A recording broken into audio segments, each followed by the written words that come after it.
SIR को लेकर पश्चिम बंगाल में तृणमूल कांग्रेस और चुनाव आयोग और बीजेपी, अब ये त्रिकोण जो है लड़ रहा है।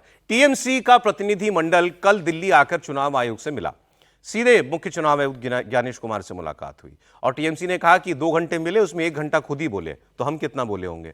एसआईआर और बीएलओस की मौत को लेकर टीएमसी ने अपने आरोप उनके सामने रखे और चुनाव आयोग ने उनके आरोपों पर अपनी तरफ से सफाई भी दी और उनके आरोपों को बेबुनियाद भी बता दिया, बल्कि उल्टा उनसे अपनी बहुत सारी अपेक्षाएं बता दी।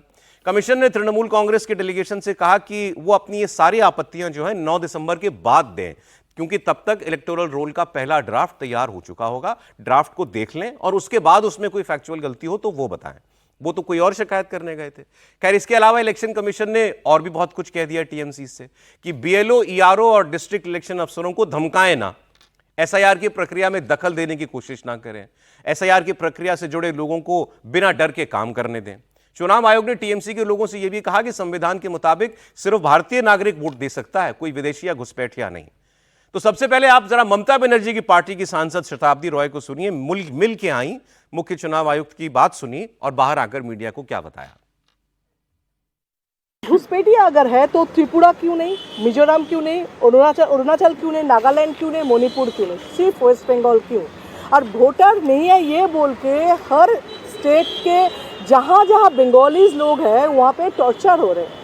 वहाँ पे जज, जब मेरा कॉन्स्टिट्यूंसी से भी बीरभूम से भी लेके गया, वहाँ पे बांग्लादेश भेज रहे। इसका कोई सोल्यूशन है ही नहीं। उनको लगे ये बांग्ला है नहीं, ये कोई डिफरेंट लैंग्वेज बोल रहे, तो वो इंडियन है ही नहीं, वो बांग्लादेशी है। ये कौन प्रूफ करेगा, क्यों करेगा? उसका हिम्मत क्यों है जो ये बंगाली बोलने से आप बंगाली हो लेकिन बांग्लादेशी हो, ऐसा तो बोल नहीं सकते। बीएलओ का ऊपर इतना टॉर्चर हो रहा है, इलेक्शन कमीशन नहीं मान रहे, बोल रहे नहीं कुछ टॉर्चर नहीं हो रहे। इतना काम तो करेगा ही। इतना काम मतलब क्या? इतना घर जाना, इतना फिलअप बोल रहे, 4-5 का फिलअप नहीं, 60-70% लोग फिलअप नहीं कर सकते। एक गलत हो जाए वो कैंसिल हो रहे, तो फिर बीएलओ अब उनकी प्रॉब्लम जो होगी बीएलओस को लेकर के, और बीएलओ की मौत का आंकड़ा उन्होंने बताया 40 हो चुका है, तो इस पर चुनाव आयोग को कुछ करना चाहिए। ये तो चुनाव आयोग अपने तरफ से भी दिखवा रहा है कि क्यों बीएलओस की जान जा रही है।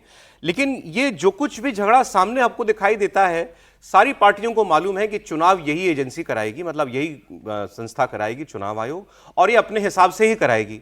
सुप्रीम कोर्ट ने भी इसमें दखल देने से इनकार कर दिया, रोक तो नहीं लगाई।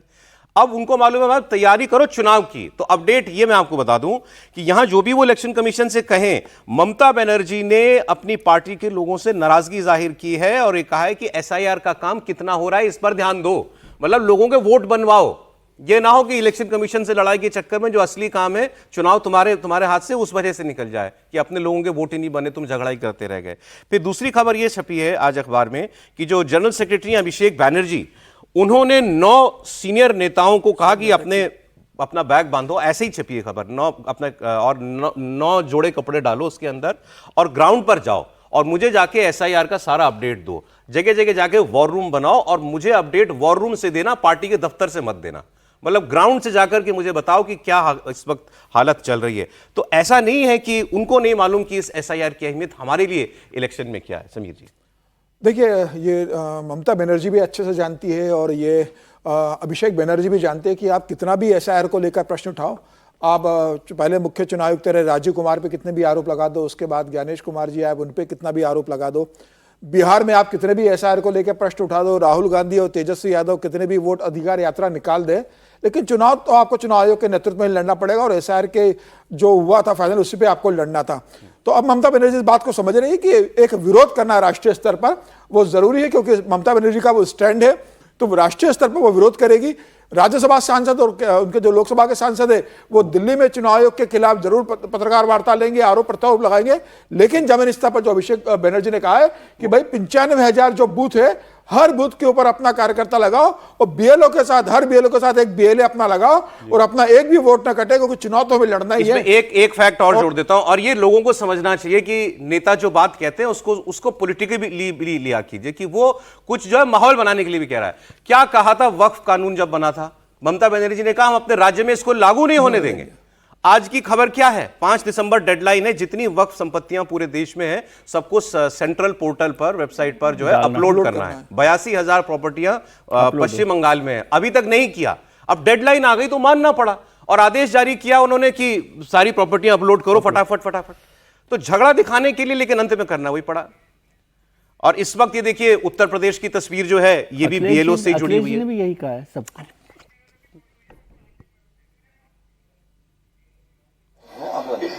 ठीक, अभी हमारा जिन बीएलओस की मृत्यु हुई है उत्तर प्रदेश में, उनके परिजनों से मिलकर उनको आर्थिक मदद दे रहे हैं अखिलेश यादव। आज ऐसे ही एक परिवार से मिलने के लिए भी वो गए थे, तो उन्होंने भी ये मुद्दा उठाया हुआ है। लेकिन अब उनको भी आपने देखा, कल उन्होंने अपना खुद का फॉर्म भरा था। अखिलेश जी भी जो विरोध कर रहे हैं वो ठीक है, पॉलिटिकल पार्टी ऐसे ही करती हैं कि उस काम, और ये लड़ाई तभी लड़ी जा सकती है आप केवल चुनाव आयोग के खिलाफ चले जाएं और बीएलओ के साथ काम ना करें। जब चुनाव होंगे तब तो नहीं होगा ना आपका काम। तो वो दोनों काम करते हैं। और अखिलेश जी ने तो इनसे भी ज्यादा जोर से कहा है कि भाई हर बूथ का हर कार्यकर्ता जो है उसको देखना है और कोई भी फॉर्म नहीं रह जाए अपने कार्यकर्ताओं का, अपने वोटर को ध्यान रखना किसका कट रहा है किसका जुड़ रहा है, इस पर पूरा जोर देना है। अखिलेश जी को पता है कि वो सारी लड़ाई चुनाव में वैसे ही लड़ी जाएगी। ममता जी भी वही कर रहे हो। मैं समझता हूँ कि पॉलिटिकल पार्टी जो इसमें कोई कंट्राडिक्शन नहीं है। पॉलिटिकल पार्टी ऐसे ही काम करते हैं कि अपने इश्यूज को भी उठाया जाए और उस पर नजर भी रखी जाए। ये नहीं होता कि भाई वहां कह दिया है कि हम तो नहीं करेंगे, इसके खिलाफ चलेंगे और चुनाव तो हो ही लेकिन जाएगा। बंगाल में कुछ उल्टा हो रहा है सर। जैसे इलेक्शन कमीशन ने कहा कि दबाव हम नहीं आप डाल रहे हैं बीएलओ के ऊपर। टीएमसी से इन इफेक्ट यही कहा ना कि आप दबाव उससे मत डालिए कि जिनके नाम, जिनकी मौत हो गई, जिस तरह उनके से नाम भी ना प्रेशर बन हटाएं। रहा है, पॉलिटिकल प्रेशर बन रहा है, उस रेफरेंस में है तो वो सरकारी आदमी।